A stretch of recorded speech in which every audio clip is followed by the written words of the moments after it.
Hello, it's me, Verge. And briefly, I just wanted to share with you guys a practice that has been having a pretty huge impact in my life and creating a lot of spaciousness. And that practice is just authentically and directly communicating how I actually feel about something instead of complaining and projecting and pretending that I know what will happen and making all of these stories about how it won't work if I end up saying what it is that I want and I need and how I really feel. And so I just wanted to encourage you, if you have a story about how someone is encroaching on your boundaries, and what are boundaries again? A la Brene Brown, what's okay and what's not okay and why.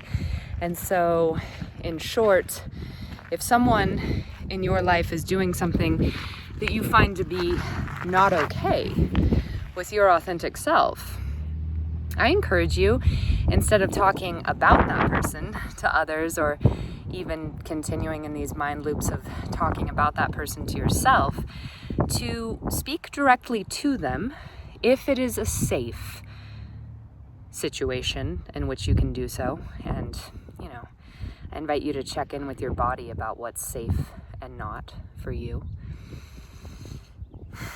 And finding that balance if it feels unsafe, to see if it's something that, well, at the very least, you can write down for yourself, right? Or record for yourself, or say to a safe and supportive other.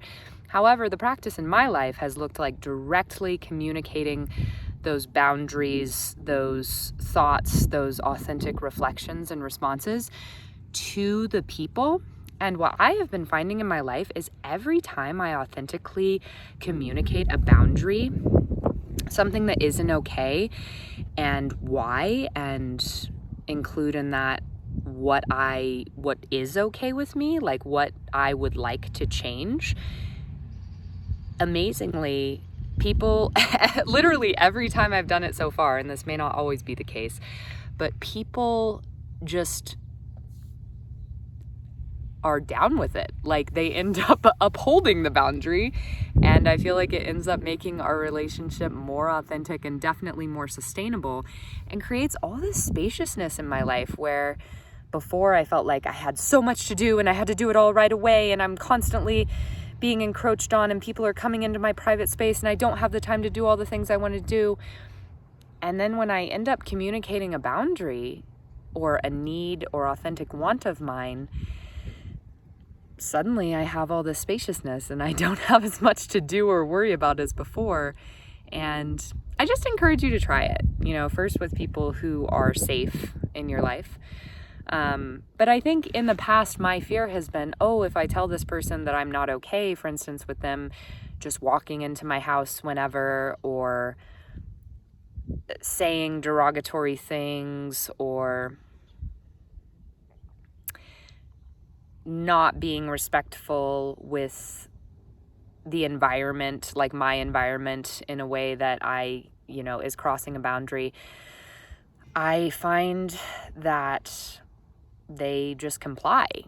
And it's been pretty cool. And suddenly all these things that I was worried about, that I was talking about either to others or myself, when I talk to that person, they amaze me by doing the thing that I was so sure they wouldn't be okay with. And I think a lot of it, right, is just being addicted to complaining and the old narrative. Like, so much of my old narrative has been essentially people crossing my boundaries, and that I have to be okay with that or else they're not going to love me. That's what I was going to say, is not only are people complying, it's almost like they respect me more, is how I have literally felt about it, about the reactions. Like, it feels like it makes our relationship stronger, because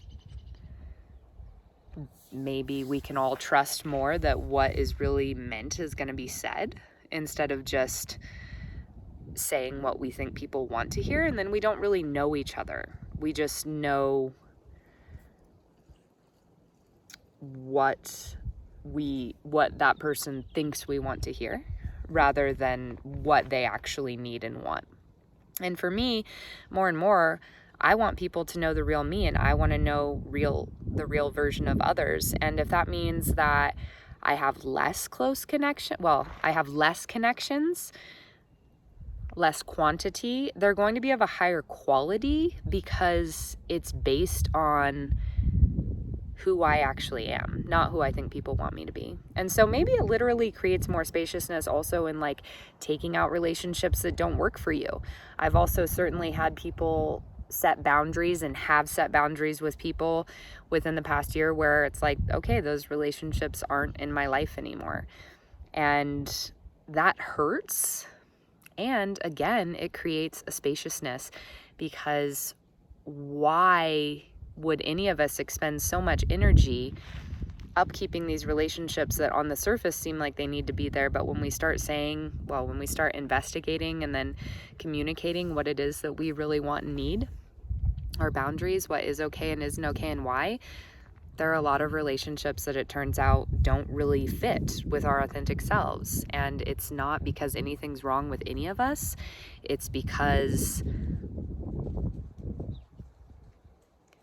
within our authentic selves and our authentic boundaries of selves, those just don't fit.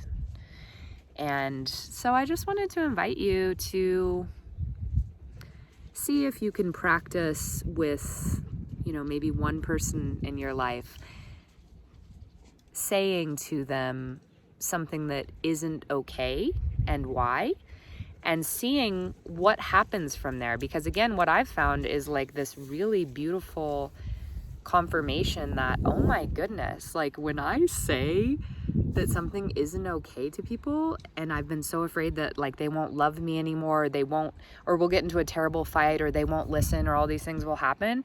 So many times when I've been practicing it, instead they're just like, okay, and then they comply, and then our relationship is more real than ever.